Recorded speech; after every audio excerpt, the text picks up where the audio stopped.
Personal notice. Danger's my stock and trade. If the job's too tough for you to handle, you got a job for me, George Valentine.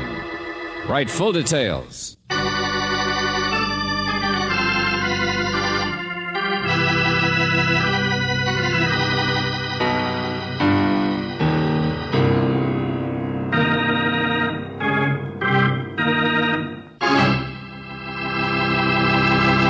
Say, when you were a kid, did you like to go skiing? Now, by that I don't mean chasing the girl next door around the block, but rather the manly art of climbing the nearest snow-capped hill and then returning down said hill on a pair of skis. Of course, you probably know them as skis. Oh, but that's become a peasant term. Now, if you were to use that outmoded expression around the Sun Valley set, they wouldn't know what you were talking about. On the other hand, George Valentine had never heard of skiing, as you will find out in our Let George Do It adventure. It's called Red Spots in the Snow, and you can take it from me, it wasn't borscht.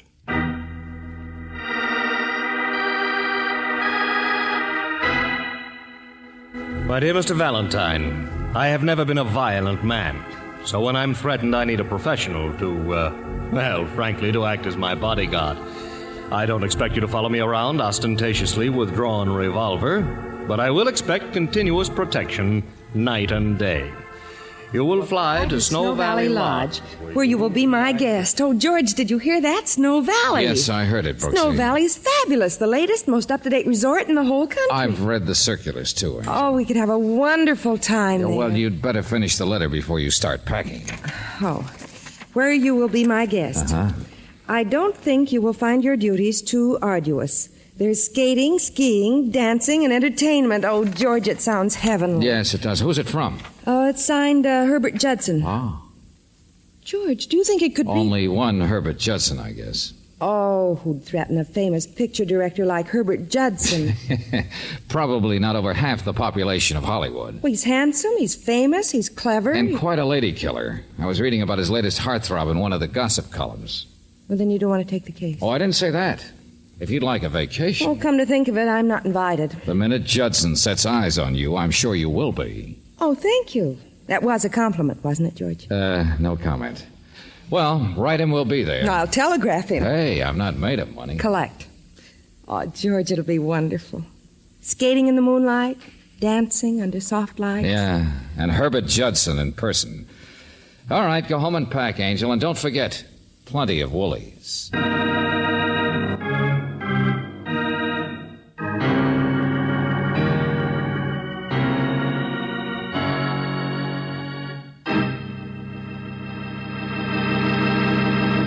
You are listening to Let George Do It.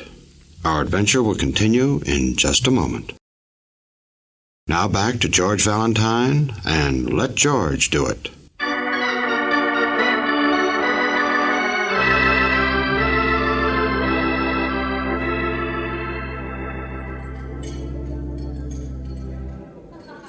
Good of you to take the morning plane, Valentine, and to bring Miss Brooks. Oh, thank you, Mr. Judson. After lunch, we'll go out and try the ski run. She? That's the right way to pronounce S-K-I, George. Thanks. You're welcome. Sorry I wasn't here to welcome you when you arrived. Special events on the ski run this morning. Oh, well, that's okay. We spent the time looking at the photograph albums in the lobby. You're on almost every page, Mr. Judson. Oh, yes, the publicity man here, you know, always snapping off-the-record pictures of well-known people on the ski run. Well, if I may be permitted a pun, there was one she in particular who was posing with you in a good many of the pictures. Well, all the girls like to have their pictures taken with me. Well, this one was very pretty, in spite of the fact that her dark glasses almost covered her face. Did you ever think of going in for pictures, Miss Brooks? Me? Oh, heavens, no. Oh, really? You're extremely photogenic, you know. I can get you a screen test. Incidentally, Mr. Judson... Now, don't worry about your fee, Valentine. It'll be over and above your hotel expenses. Everything's on me. Yeah, well, while we're waiting for lunch, perhaps you'd tell us just how you were threatened. I found this note under the door to my room. Oh. Yeah, words cut out of the newspaper. Better keep your promises if you expect to remain healthy. Is that all? It's enough, isn't it? What promises does it allude to? I haven't the faintest idea. I was sure a clever man like you would find a lot of clues in this. Well, I'm not a movie detective, Mr. Judson, just a troubleshooter who occasionally gets a good idea. Well, whatever the danger is, I'm sure you can cope with it. Mere fact that you're here is very comforting. Here's little Mary with the succulent viands. You know, Pierre used to be chef at the St. Moritz? You're Mr. Valentine, aren't you? Yes, Mary, this is Mr. Valentine. Well, the desk clerk said that this note was left for you. Miss Mike delivered it once, so he sent it in. Oh, thank you. Yes. Will you excuse me? Why, certainly. I wonder who's sending me. Look at this. What is it, George? Just like yours, Mr. Judson. Words cut out of a newspaper. With your advertisement at the top, George. If this is you, you're wasting your time. A man must pay for his sins, and you can't stop it. Better leave here at once. I won't warn you twice. Well, whoever's sending these threats isn't wasting any time, is he? Say, tell me, have you had any disagreements with anyone here? Why, no, nothing of any importance. I had a little argument with Jacques, the she instructor. Maybe you'd better tell me about it. I might find it more important than you think. No, it really isn't anything. Little Mary, the waitress here, is quite a she expert. The help, you see, are allowed to use the hill back of the lodge. Jacques and Mary are great friends, or at least they were until the girl who sings arrived. Hey, wait a minute. You're going too fast. The girl who sings? Her name is Jill Drew. She sings during cocktail hour. Hasn't anything to do with the argument I had with Jacques. I mention her because, Jacques is infatuated with her, and Mary is crazy about Jacques. Quite a little triangle. Well, this trouble you had with Jacques. Well, Mary's quite pretty, as you may have noticed. I have always been on the lookout for photogenic faces. I asked her how she would like to have a screen test. Jacques didn't seem to like the idea. But now that his interests are elsewhere, I'm sure he doesn't care. I'd like to meet this Jacques. Oh, you'll meet him, yes. We'll go up the mountain right after lunch.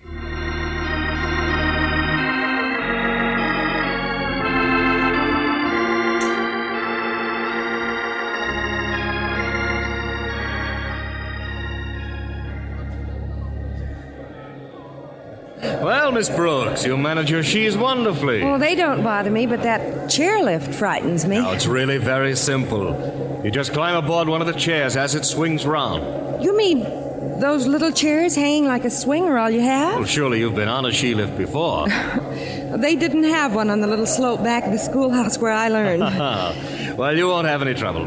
As soon as you get on, you rest your feet on the footboard, and then you pull the bar down in front of you, and you're locked in. Well, the wire that it swings on, suppose it should break. Now, that wire is good and strong. But it goes up so high, and when it stops, you're dangling there. Oh, and this is the girl who couldn't get to Snow Valley fast enough. You know, for myself, I've always thought this was a silly sport. 20 minutes to go up, 20 seconds to come down. Well, I thought I could just play around down here. Well, you don't have to come down the she trail if you don't want to. Jacques gives his lessons on that plateau up there at the top. See that space between the trees where the lift goes over the hills? You can watch Mr. Judson, Angel. Yes, and when you're ready to return to the lodge, you can ride back on the chairlift if you want to. Now, let's see. I'd better take the first chair. Miss Brooks, you take the next, and Valentine the rear car. Okay. All right, here goes nothing. I'll show you how it's done. You see how slowly the chairs move? You just jump on and put your she's on the footrest. Pull down the bar, and there you are. See you at the top. Okay, you're next, Angel. I'll help you. On you go.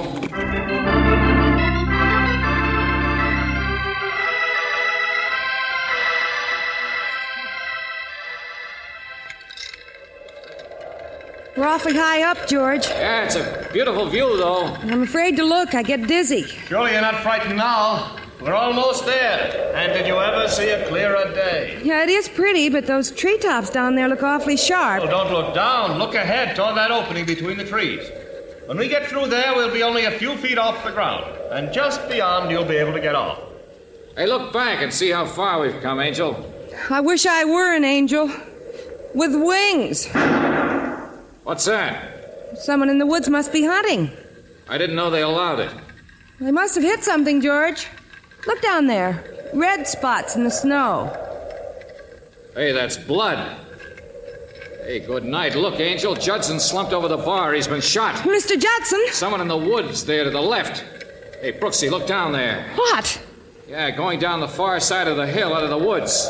Someone skiing awfully fast. Yes, and not on the regular ski run. That must be the person who shot Mr. Judson, a blue sweater with a yellow band. Too far off to see what he looks like. Oh, I wish this blame contraption would move faster. I'll phone down the minute we get to the top and see if we can head him off. Hey, you up there! Help Mr. Judson off. He's been hurt. Yes, sir. What happened? Someone shot him from the woods. All right, I'll get him off the chair. Well, someone will have to help me, too. Just a minute, lady. Wait till I get him on the ground. Well, wait now. Don't try to jump off. There you are, ma'am. Oh, thanks. George, he seems to be hurt badly. Yeah, okay, I'll be there in a second. All right, give me a hand. There you are, sir. Okay. All right, let's have a look at him. Now, phone for the police. Tell them to hold anyone wearing a blue sweater with a yellow band around it. Yes, sir. Shall I send for a doctor, too? Too late for that. Mr. Judson is dead.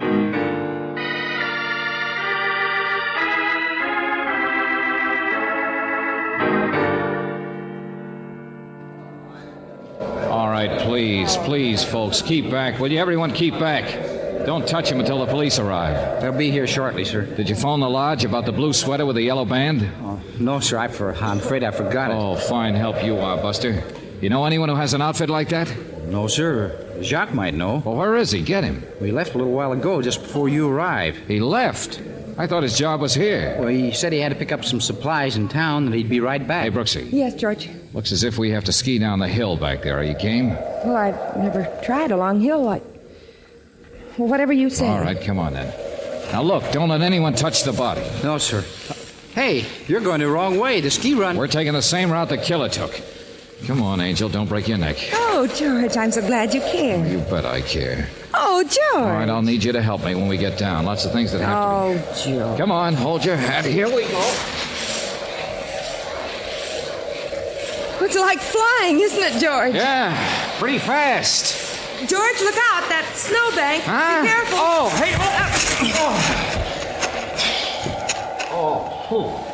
hey. Hey, Brooksy, help me out of this, will Are you? you all right? Yeah, I guess so. Half the snow in the country went down my neck. Are you okay? Yeah, I'm fine. But it was certainly bumpy. The man must have been an expert. Yeah, but he slipped up. Nice of him to leave a trail in the snow for us to follow. Yeah, that's right. Well, come on. What are we waiting for? He's way ahead by now. I know, but we can tell the way he went. Look down, Angel. Get behind that snowbank. We've caught up with our friend, the killer.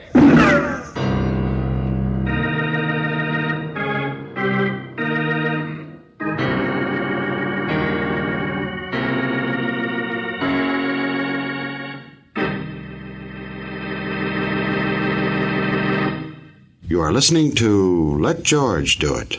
Our adventure will continue in just a moment.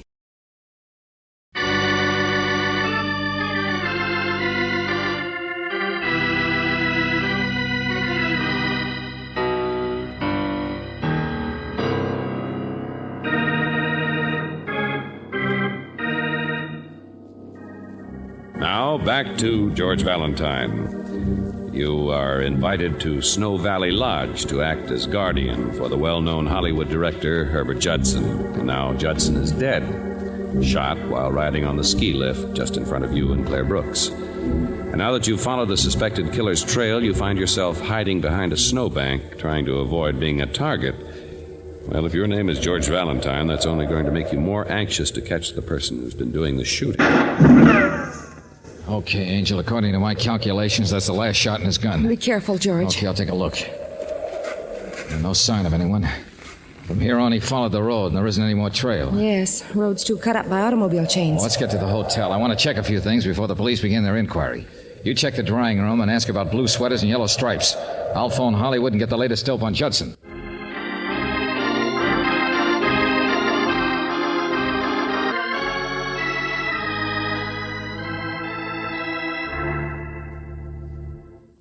Any pay dirt, Brooksy? None. The man in the drying room says there are several people who have sweaters like that, but none of them wore them this morning. Was Jacques one of them? No. Jacques always wears black. Did you talk to Hollywood? Yeah, I did. Signet Studios was very much upset at the news, naturally. Everyone seemed to like Judson. Due back at the studio next week to make a picture. No recent scandals, no big romance since last year. But one of the newspaper boys said that his death would cause a lot of weeping and wailing among aspiring actresses. Popular, huh? Well, he was always promising to get girls into pictures and never making good. Hey, didn't he ask you if you wanted a screen test? Yes, he did. George, That note he received warned him he'd better keep his promises. Do you suppose one of the girls? I can't imagine why failure to get a screen test is motive enough for murder. But we mustn't pass up anything. Okay, promise Mary a test. Let's see her. George, do you remember these photo albums we looked at before lunch? Yeah, sure. Judson and his sheaves. Well, maybe one of them had a dark sweater with a light stripe. Oh. Brooksy, what would I do without you? Well, I hope you couldn't, George. I thought... Here they are. Ah. Anything wrong? Yeah. Someone tore out all the pages from the front of this book. Do you suppose it might have been someone who had a dark sweater with a light stripe? I wouldn't be surprised. Come on, let's find Mary.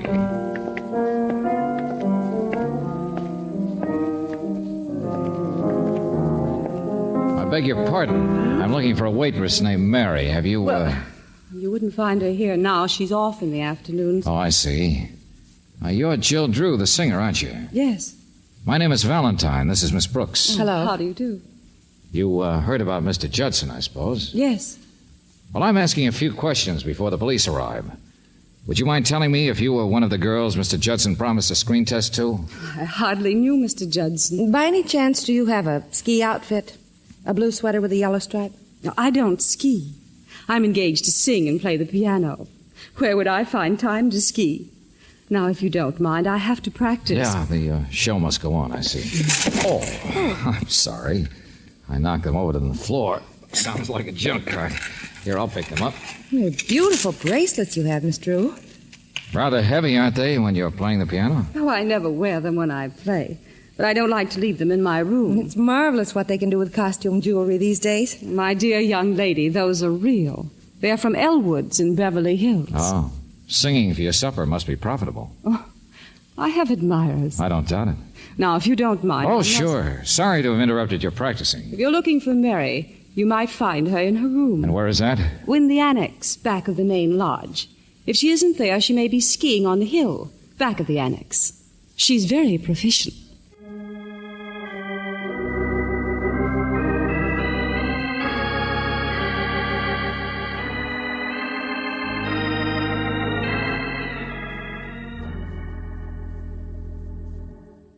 Mary, you've been crying. Yes, Mr. Valentine.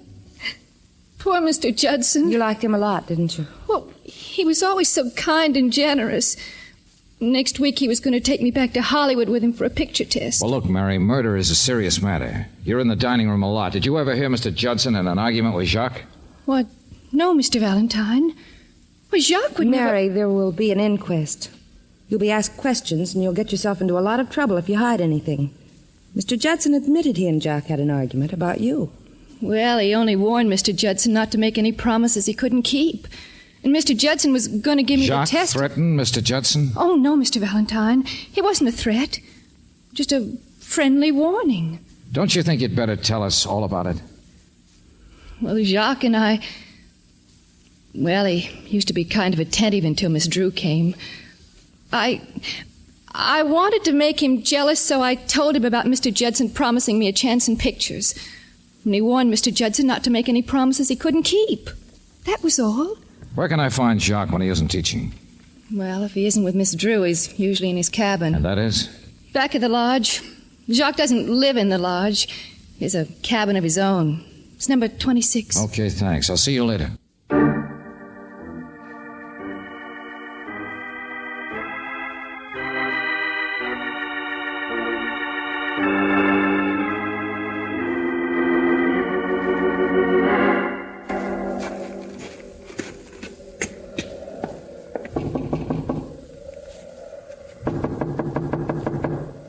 Doesn't seem to be at home. Maybe the door's open. We can try. A man who leaves his door open can't have anything to hide. Usually. Well, that's a nice cabin. Fireplace and everything. Yeah. Quite cozy. Oh, I'd like to have time to look at all the pictures he has on the walls. Well, go ahead and look. We'll see what else there is. These must be his pupils. Oh, publicity stills. Well, let's see now. The table, and there. Scrap basket. What is it, George? This newspaper. I haven't the slightest doubt that both Judson's message and mine were cut right out of this. George, if he wanted to hide it, why didn't he burn it? I was thinking the same thing, Angel. I'll keep it anyway. Now let's have a look at the pictures. Well, Jacques seems to have had his picture taken with every well-known star in Hollywood. To Jacques, who helped me stay on my feet, Grant Cooper. To Jacques, the best there is, Norma Lewis. And here he is with Mr. Judson and Jill Drew. In memory of a happy vacation. George, isn't this like one of the pictures from the book? Uh-huh. Only she isn't wearing the dark glasses here. She was prettier then. She wasn't posing when we saw her. Well, her sweater has a stripe. Only it's a light sweater with a dark stripe instead of the other way around. Thought she couldn't ski. Doesn't mean you can ski just because you're photographed with them on. George, do you smell something burning? Yeah, it smells like cloth. Hey, it is, here in the fireplace. No wonder we couldn't locate the missing suit. Where are you going? Well, to get some water to throw in the fire. Hasn't been in the fire very long. I'll get it out with a poker. There we are. Well, it's a shame to spoil this rug, Don't burn but... your hands. I'm getting the water. No, I got it, Angel. Just have to stamp on it a bit more. Look out, George. Huh? Oh, good. Well, what do you know? Blue sweater and yellow stripe, all right. I'm glad we found it before it had time to burn completely. Let's see if there's anything in the pocket. Nothing but what's left of this handkerchief. Hey, his initial, too. Well, that sort of settles it, doesn't it, George? Yeah, perhaps. We'll hold it for the sheriff when he arrives. What are you doing in my room? Oh, hello there. I suppose you're Jacques. Didn't think you'd be back so soon. Evidently, you did not. I ought to turn you over to the police. Well, for the moment, I represent the police. You're lying. Now, listen, Buster, maybe you don't know that you're the #1 suspect for a murder. What's that? Good imitation of a man indicating surprise. You think I killed Mr. Judson? Now, look, your ski suit... Oh, that isn't mine. I never had one like that. Your handkerchief was in the pocket. Oh, that isn't mine either. It's none of your business. Now, will you get out of here or Look must out, George. Oh, another bit of evidence, huh? All right, put that gun down, Buster. Drop it, I say. Drop it, Buster. It isn't loaded. What? Yeah, don't you remember? You used up all the bullets shooting at us. Okay, pick it up carefully, Brooksy, while I hold our friend here. All the shots have been fired, George. Yeah, I thought so. Come on, Buster. We're going to find the sheriff.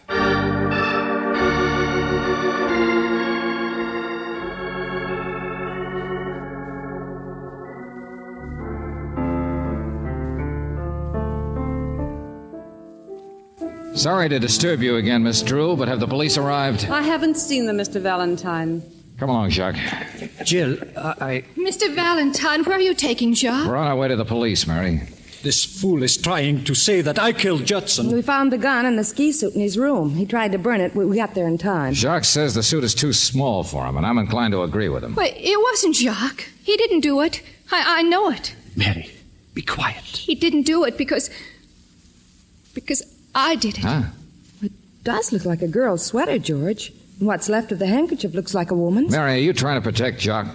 No, She might have done it, George. She knows how to ski, and the sweater could fit her. Okay, motive, Angel? Mr. Judson promised her a test in pictures. He hadn't kept his promise. Look, not a very good motive for shooting a man, as I remarked before. Would you say so, Miss Drew? Please, can't you discuss this somewhere else? I have Oh, to... yeah, sure, I know. You have to rehearse.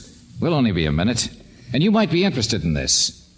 Do you think failure to give a girl a screen test is good and sufficient reason to... Mr. Judson made fun of me because Jacques had fallen in love with Miss Drew. Please, leave me out of this. You say you shot him, Mary, huh? Yes. And then came down the other side of the mountain and reached the hotel in time to go to work? That's it, George. And then planted the suit and the newspaper and Jacques' gun back in his room? She tried to burn the suit. Jacques' cabin was the only one with a fireplace, and it was only natural that she should return the gun. But she happens to love Jacques, is even willing to confess to a crime she didn't commit to save his life. Why would she leave the stuff in his room for the police to find? Well, maybe she was jealous and then changed her mind when she saw he was suspected. Girls in love often do strange things. Oh, yeah, they certainly do. Well, it's an interesting theory, Brooksy. Only if you remember, when we started up the ski lift, Mary was still at the bottom. We just left her in the dining room.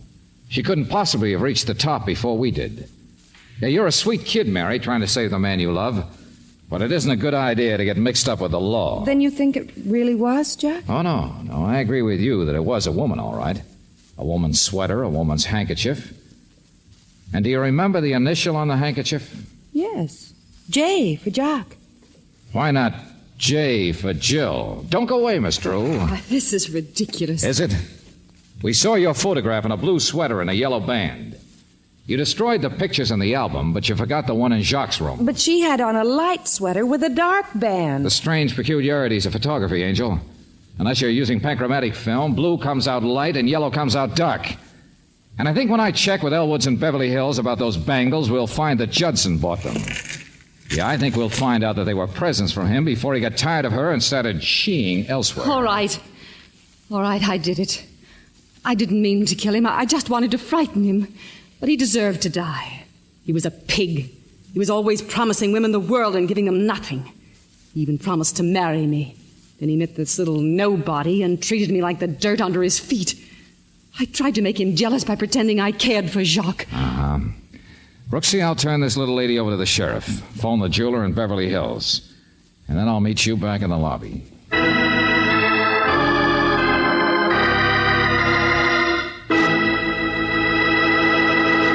Back to the conclusion of our Let George Do It adventure in just a moment.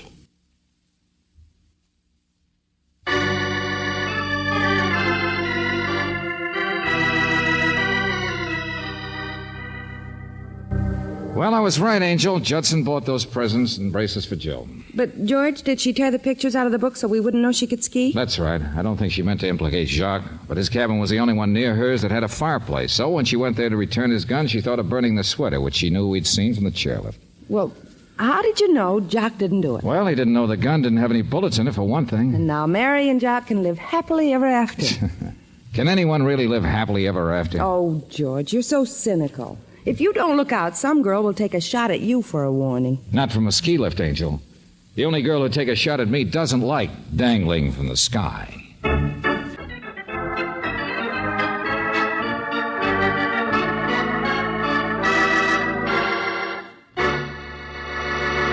You have just heard Red Spots in the Snow, another Let George Do It adventure.